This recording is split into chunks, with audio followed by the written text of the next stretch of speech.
Assalamualaikum warahmatullahi wabarakatuh. Waalaikumsalam warahmatullahi wabarakatuh.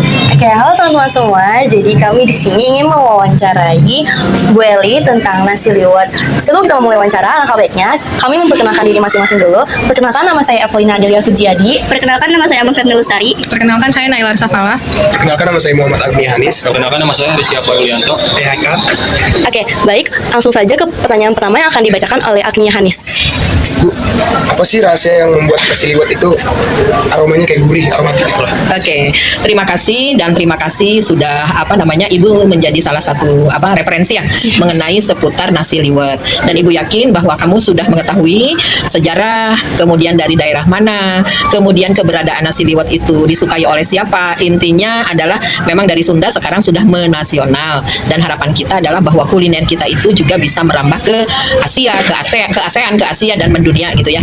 Terutama tadi aromatik, bahwa nasi timbel, liwet atau timbel nih? Liwet ini adalah beraroma iya, karena salah satu ciri khas dari nasi liwet adalah aroma, di mana aroma itu memang salah satunya adalah dari bahan-bahan yang ada di Indonesia, yaitu daun salam, daun jeruk, daun serai atau pandan bisa juga gitu. Jadi selain yang tadi Ibu sebutkan, tentu bagaimana mengolahnya, bagaimana komposisi dari bumbunya, itu yang akan menyebabkan bahwa rasa dengan aroma itu akan semakin baik, akan semakin menggoda gitu. Ya, rasanya begitu. Oke, baik. Langsung ke pertanyaan yang kedua akan dibacakan oleh Rizky. Bu, bagaimana nih cara memilih bahan-bahan yang tepat untuk membuat nasi liwet yang lezat? Bagaimana cara memilih? Tentu yang kita pilih adalah yang baik-baik. Apakah itu nasinya? Karena nasi itu dipanennya kapan, disimpannya kapan, artinya harus beras yang baru ya. Yang kedua, pemilihan bumbu. Bumbu juga berarti harus yang segar gitu ya. Kita tahu ada bumbu bisa tahan lama, ada bumbu yang tidak tahan lama. Demikian juga termasuk aroma terapinya, bukan aroma terapi, aromatiknya. Tadi serai, salam, daun jeruk, daun pandan, tentu harus dipilih yang masih segar. Oke, lanjut ke pertanyaan ketiga akan dibacakan oleh Haikal. Apakah perbedaan antara nasi liwet Sunda dan nasi liwet Jawa? Tetap bagaimana cara membuatnya? Oke, setidaknya kita bedakan dua. Nasi liwet yang ada di Jawa Tengah yaitu Solo dengan yang ada di Jawa Barat. Masing-masing daerah punya kekhasannya masing-masing. Tentu tidak bisa bahwa dari Sunda lebih enak, dari Solo lebih enak, itu relatif saja. Semuanya enak gitu ya.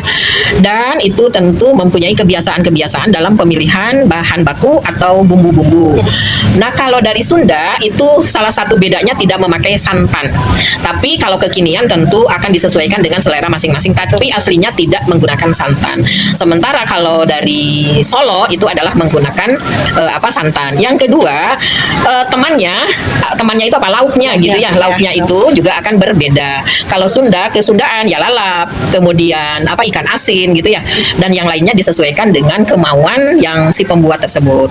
Tentu kalau yang dari Solo adalah lebih kepada opor, lebih kepada santannya yang rada pekat, yang rada kental gitu. Rasanya perbedaannya di situ. Oke. Ya. Baik, segitu saja pertanyaan dari kami. Sebelumnya terima kasih Ibu sudah menyempatkan waktu untuk kami wawancarai. Oke, baik. Kurang lebihnya mohon maaf. Wassalamualaikum warahmatullahi wabarakatuh. Waalaikumsalam warahmatullahi wabarakatuh. Assalamualaikum warahmatullahi wabarakatuh. Halo semuanya. Jadi kami kelompok 5 sedang mewawancarai pedagang SIN. Sebelum kita mulai pertanyaannya, nama Bapak siapa? Diki. Oke, Pak Diki. Langsung saja ke pertanyaan pertama ya. Coba. Pertanyaan pertama, sejak kapan Bapak berjualan SOIN dan bagaimana ceritanya bisa mulai usaha ini?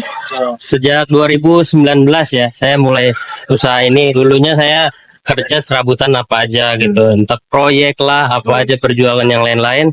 Dan akhirnya saya punya modal, jadi saya memutuskan untuk berjualan SOIN ini sampai sekarang, 2025 ya. Oke, baik. Lanjut ke pertanyaan kedua akan dibacakan oleh Anggun. Apa saja bahan utama yang biasa digunakan dalam membuat SOIN? Untuk bahan-bahan SOIN itu macam-macam ya. Ada toppingnya itu ada kolang-kaling, terus ada sagu mutiara, terus ada jelly, alpukat, kelapa, dan nangka. Oke, baik. Lanjut ke pertanyaan ketiga akan dibacakan oleh Naila. Menurut Bapak, kenapa SOIN penting untuk dilestarikan sebagai minuman tradisional Indonesia? Penting untuk dilestarikan karena kenapa? Karena minuman SOIN ini asli Indonesia gitu, yang telah berdiri sejak tahun 1960. Jadi perlulah kita lestarikan dan perlu kita perkembangkan gitu. Oh ya, baik-baik. Oke, sekian itu saja pertanyaan yang ingin kita tanyakan ke Bapak. Kurang lebihnya mohon maaf. Terima kasih juga Bapak sudah meluangkan waktunya untuk kita wawancarai. sama-sama. Oke, sekian dari wawancara kami. Wassalamualaikum warahmatullahi wabarakatuh. Dah.